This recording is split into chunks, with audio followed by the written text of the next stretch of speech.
America में Utah राज्य अपनी प्राकृतिक सुंदरता और अनोखे दृश्य के लिए दुनिया भर में फेमस है। यहाँ पर चारों तरफ ऊंचे ऊंचे ब्राउन रंग के पहाड़ और रेगिस्तानी इलाका है। लेकिन इसी उबड़ खाबड़ पहाड़ी इलाके में आपको 400 एकड़ में फैले टोटल 23 तालाब देखने को मिलेंगे। ये कोई नॉर्मल तालाब नहीं है, बल्कि ऐसे तालाब हैं जो समय के साथ साथ अपने रंग को भी चेंज करते रहते हैं, जिनमें से ज्यादातर तालाब गहरे नीले रंग के हैं और जैसे जैसे समय बीतता जाता है ये तालाब मिस्टीरियस तरीके से अपने रंग को चेंज करते रहते हैं। अब ऐसा भी नहीं है कि यहाँ पर लोग रहते होंगे, इसी वजह से उन्होंने यहाँ पर पानी का बंदोबस्त किया होगा, बट ऐसा भी नहीं है। यहाँ पर काफी दूर दूर तक कोई इंसानी आबादी नहीं है। लेकिन इस पहाड़ी और सूखे इलाके में 400 एकड़ जितनी भारी एरिया में ये 23 तालाब आए कहाँ से? क्या ये नासा का कोई सीक्रेट मिशन है जिसको दुनिया भर के लोगों से छुपाया जा रहा है, या फिर इन तालाबों का कुछ और ही मतलब है? आज के इस वीडियो में हम यही जानेंगे कि यूटा नेशनल पार्क में ये 23 मल्टीपल कलर्स के पॉन्ड कहाँ से आए हैं और इनका एक्चुअल काम क्या है। तो वीडियो को आखिर तक जरूर देखिएगा। आज आप इस वीडियो में बहुत ही इंटरेस्टिंग और अमेरिका की एक खतरनाक स्ट्रेटजी के बारे में जानने वाले हैं कि कैसे अमेरिका नामुमकिन काम को भी मुमकिन बना देता है।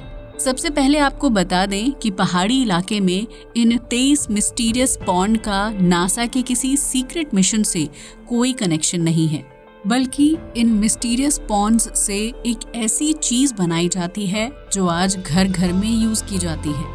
इन तालाबों से एक ऐसी चीज बनाई जाती है जिसकी आज पूरी दुनिया भर में बहुत ज्यादा मांग है।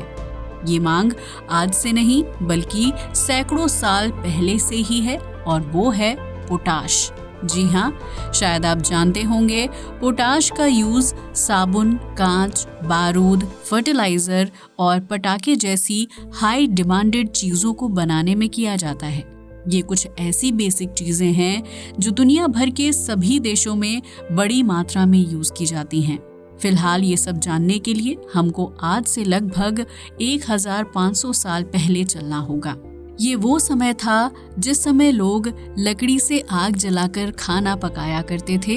ये वो समय था जब लोग अपनी ठंड दूर करने के लिए लकड़ी की आग जलाकर बैठते थे, जिससे शरीर को गर्मी लगती थी और लोगों की ठंड दूर हो जाती थी। लेकिन आग जलने के बाद एक बहुत ही यूजफुल चीज बच जाती थी, जिसको हम ऐश यानी राख कहते हैं। आज भी जब हम लकड़ी की आग जलाते हैं तो आग जलने के बाद राख बच जाती है। उस समय लोग राख का इस्तेमाल कपड़े धोने में, नहाने में, इवन दांत मांजने में भी किया करते थे। लेकिन इसी समय इंसानों ने इस राख में एक केमिकल एलिमेंट को भी खोज निकाला था। इसको प्राप्त करने के लिए सबसे पहले लकड़ी की आग जलानी थी। आग जल जाने के बाद नीचे राख बच जाती थी, जिसके बाद इसी राख को एक पॉट में रखा जाता था और इस पॉट में पानी को डाल दिया जाता था।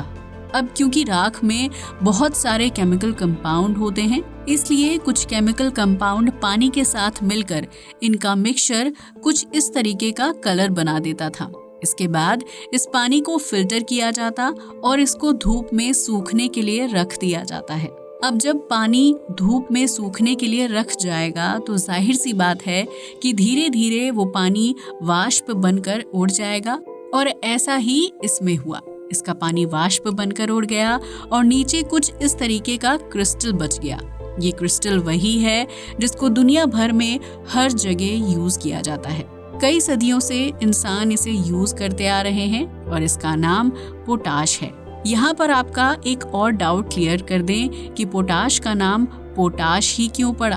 तो देखिए, जब पोटाश को प्राप्त किया गया था तो हमको दो चीजों की जरूरत पड़ी थी, एक तो पॉट और दूसरा ऐश। ये दोनों मिलकर पोटाश बनाते हैं और इसी वजह से हम इस क्रिस्टल को पोटाश कहते हैं। पहले के समय में लोग पोटाश का इस्तेमाल साबुन बनाने में, कपड़ों को कलर करने में और कांच को अलग अलग शेप देने में किया करते थे। यानी कांच के प्रोडक्शन के समय पोटाश का इस्तेमाल किया जाता था, जिसकी वजह से कांच का मेल्टिंग पॉइंट कम हो जाता था और कांच को अलग अलग शेप देने में आसानी होती थी। ऐसे ही ना जाने और कितनी चीजों में पोटाश का इस्तेमाल किया जाता था। अब तक आप ये तो समझ ही गए होंगे कि पोटाश का हमारी आम जिंदगी में कितना बड़ा रोल है। इस समय पोटाश की डिमांड दुनिया भर में बहुत ज़्यादा थी और जैसे जैसे दुनिया भर की पॉपुलेशन बढ़ती गई, पोटाश की डिमांड और ज़्यादा बढ़ती गई क्योंकि ये बहुत ही यूज़फुल थी। पोटाश की डिमांड कितनी ज़्यादा बढ़ रही थी, इसको आप ऐसे समझ सकते हैं कि साल 1778 में ना जाने कितनी फैक्ट्रीज केवल इसलिए खोली गई थीं ताकि उनसे पोटाश बनाया जा सके। हजारों फैक्ट्रीज में उस समय केवल लकड़ियों को जलाया जाता था ताकि उनसे राख मिल सके और उस राख से पोटाश बनाई जा सके। लेकिन इस तरीके से पोटाश बनाने में एक प्रॉब्लम थी, क्योंकि अब भी कोई ऐसा इन्वेंशन नहीं हो पाया था जिससे पोटाश के प्रोडक्शन की स्पीड बढ़ाई जा सके, क्योंकि पानी का भाप बनकर उड़ना काफ़ी लंबा प्रोसेस था। राख और पानी को मिलाकर बहुत ही लंबे समय तक धूप में रखना पड़ता था। इससे बहुत ज़्यादा टाइम लगता था, तब जाकर पोटाश मिल पाता था। लेकिन फाइनली साल 1790 में इसका भी सॉल्यूशन निकल आया। सैमुअल हॉपकिंस, जिन्होंने पोटाश को धूप में ना सुखाकर भट्टी में सुखाना शुरू किया, इससे पानी बहुत ही जल्दी सूख जाता था, जिससे कम समय में पोटाश को बनाया जा सकता था। इस नए तरीके से पोटाश के प्रोडक्शन की स्पीड बहुत ज़्यादा बढ़ गई और यही नया तरीका उस समय अमेरिकन हिस्ट्री का सबसे पहला पेटेंट बना था। ये अमेरिका का पहला पेटेंट था जिसको अमेरिका के फर्स्ट प्रेसिडेंट जॉर्ज वॉशिंगटन ने साइन किया था। अब ये सब देखकर पोटाश दुनिया भर में बहुत ज़्यादा फेमस हो गया और जब अमेरिका में इसका एक पेटेंट हुआ तो ये अमेरिका में भी बहुत ज़्यादा फेमस हुआ। इसलिए इस पर अलग अलग वैज्ञानिकों ने अलग अलग एक्सपेरिमेंट करने शुरू कर दिए ताकि वो इससे और कुछ अच्छी चीज़ें बना सके। अब इतने वैज्ञानिक इस पर रिसर्च कर रहे थे तो जाहिर सी बात है कि कुछ ना कुछ तो ऐसा ज़रूर मिलेगा जो पूरी दुनिया के लिए बहुत ही उपयोगी साबित होगा। ठीक ऐसा ही हुआ। इसके कुछ सालों बाद यानी साल 1807 में हम्फ्राई डेवी नाम के एक वैज्ञानिक ने इसी पोटाश पर कुछ ऐसा एक्सपेरिमेंट कर डाला जिसने दुनिया को बदल कर रख दिया। हम्फ्री डेवी ने सबसे पहले नम पोटाश को एक पॉट में रखा और इसके बाद उसमें बैटरी से करंट दिया। बैटरी से करंट देने के बाद हम्फ्री डेवी ने एक बात नोटिस की कि उस पोटाश में छोटी छोटी मेटल बॉल्स बन रही थी। हम्फ्री डेवी उस तरफ नजर कर ही रहे थे कि अचानक से वो एकदम ब्लास्ट करके फट गया। अब एक नए एलिमेंट की डिस्कवरी हो चुकी थी। डेवी ने इस नए एलिमेंट का नाम पोटेशियम रखा। अब शायद यहाँ पर भी आप ये जरूर सोच रहे होंगे इसका नाम पोटेशियम ही क्यों रखा गया। देखिए, हर किसी नाम के पीछे कोई ना कोई वजह जरूर होती है, क्योंकि ये एलिमेंट पोटाश से ही खोजा गया था, इसी वजह से इसका नाम पोटेशियम रखा गया। ये वही पोटेशियम है जो हमको किशमिश, केला, खुबानी और शकरकंद जैसे फलों से मिलता है। इन फलों में इंसानों के लिए काफी अच्छी मात्रा में पोटेशियम पाया जाता है, लेकिन ये पोटेशियम प्योर पोटेशियम नहीं होता है। प्योर पोटेशियम बहुत ही ज्यादा रिएक्टिव होता है, क्योंकि जैसा कि आपने देखा था कि जब हम्फ्री डेवी ने पोटेशियम की डिस्कवरी की थी तो वो वाटर वेपर के साथ रिएक्ट करके फट गया था। इससे आप समझ सकते हैं कि पोटेशियम कितना ज्यादा रिएक्टिव होता है। ये हवा में छोटे छोटे वाटर पार्टिकल्स से भी रिएक्ट कर जाता है और इसी वजह से प्योर पोटेशियम को तेल में डुबो कर रखा जाता है ताकि ये रिएक्ट ना करे। आज के समय में पोटेशियम भी इतनी ज्यादा जगह पर यूज किया जाता है कि शायद आप सोच भी नहीं सकते। चाहे दिवाली के पटाखे हो या फिर गन्स की बुलेट हो, चाहे फर्टिलाइजर हो या कोई बैटरी हो, हर जगह पोटेशियम का इस्तेमाल किया जाता है। लेकिन जो पोटाश अब तक सबके लिए इतना ज्यादा इम्पोर्टेंट बन चुका, असल में उसी पोटाश को मैन्युफैक्चर करना सबसे बड़ा चैलेंज हो रहा था। अब तक पोटाश पर बहुत सारे एक्सपेरिमेंट हो चुके थे, लेकिन आज भी लकड़ी की राख से ही पोटाश बनाया जा रहा था। इतनी ज्यादा हाई डिमांडेड पोटाश को बनाने के लिए हर तरफ पेड़ साफ हो गए। बड़े बड़े जंगलों से पेड़ की कटाई होने की वजह से वो वीरान हो चुके थे। इतनी ज्यादा मात्रा में पेड़ों की कटाई एनवायरनमेंट के लिए एक बहुत बड़ा खतरा बनती जा रही थी, और अगर ऐसे ही पेड़ों की कटाई चलती रही तो ये कितना बड़ा खतरा बन सकता था, ये तो आप सोच ही सकते हैं। अब तक कोई ऐसा एक्सपेरिमेंट नहीं हुआ था जिससे पेड़ों के अलावा भी पोटाश हासिल किया जा सके, लेकिन फाइनली साल 1861 में एक ऐसा तरीका मिल गया जिससे पेड़ों के अलावा भी पोटाश प्राप्त किया जा सकता था। बट ये तरीका केवल जर्मनी के पास था। उस समय जर्मनी में कुछ ऐसे पत्थर पाए गए थे जिससे पोटाश हासिल किया जा सकता था, और अच्छी बात ये थी कि इस तरीके के पत्थर जर्मनी में बहुत ही ज्यादा मात्रा में थे, इसलिए अब बिना पेड़ों के भी पोटाश हासिल किया जा सकता था। इससे पेड़ों की कटाई तो बच ही रही थी, साथ ही इस तरीके से पोटाश बनाना भी सस्ता पड़ रहा था। इस तरीके से जर्मनी के पास इतना ज्यादा पोटाश हो गया कि उन्होंने इस पोटाश को जमीन पर भी फेंकना शुरू कर दिया ताकि इससे कोई नया फायदा निकलकर सामने आए।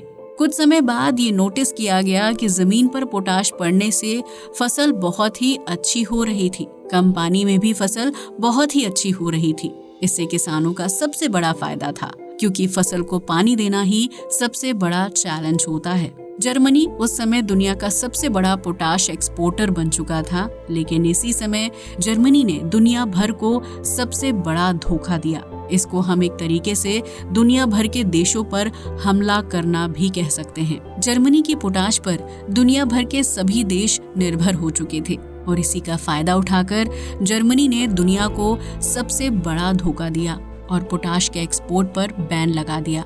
ये बात है 1910 की, और इसके 4 साल बाद ही वर्ल्ड वॉर शुरू हुआ था। फिलहाल इससे दुनिया भर के देशों को एक बड़ा झटका लगा, और अगर सबसे बड़ा नुकसान किसी देश को हुआ तो वो था अमेरिका।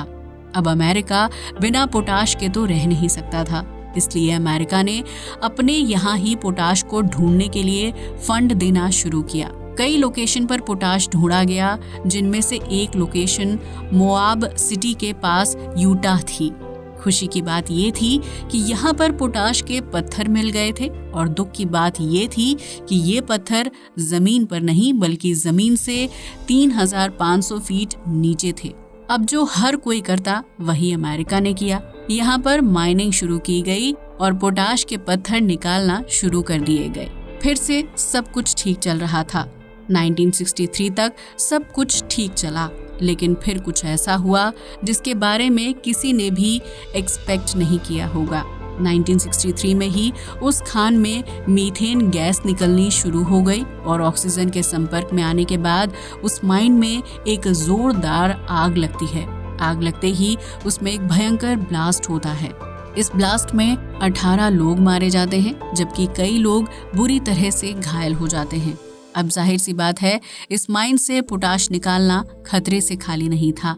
1964 में एक कनाडाई कंपनी ने जमीन से पोटाश निकालने का एक सबसे अलग तरीका ढूंढ निकाला। बेसिकली इस तरीके में 2 सुरंग बनाई गई, जिनमें से एक सुरंग में प्रेशराइज्ड वाटर उन पत्थरों के आसपास से गुजारा जाता था, जिससे पोटाश उस पानी में मिक्स हो जाता था, और दूसरी सुरंग से निकल आता था। इस पानी में पोटाश की बहुत ही ज्यादा मात्रा होती थी, और ये सारा पानी ऊपर जाकर यूटा के इन पॉन्ड्स में भरा जाता था। अब आप समझ गए होंगे कि यूटा में 400 एकड़ में फैले इन 23 पॉन्ड्स का एक्चुअल काम क्या है। इन 23 पॉन्ड्स में पोटाश मिक्स पानी भरा जाता है। इसके बाद लगभग 6 से 8 महीने इन तालाबों को सूखने में लगते हैं, और नीचे पोटाश बच जाता है, जिसको वर्कर्स फैक्ट्रीज तक पहुंचाते हैं। सूखने में जितना टाइम लगता है, तब तक तालाब अपना कलर चेंज करते रहते हैं। शुरुआत में इनका कलर ब्लू रहता है। ब्लू कलर होने के लिए इनमें कॉपर सल्फेट डाला जाता है। इससे तालाब में बैक्टीरिया भी नहीं पनपते हैं, और ब्लू कलर सूरज की रोशनी को अपनी तरफ ज्यादा अट्रैक्ट करता है। इससे तालाब के पानी में जल्दी इवेपोरेशन होता है।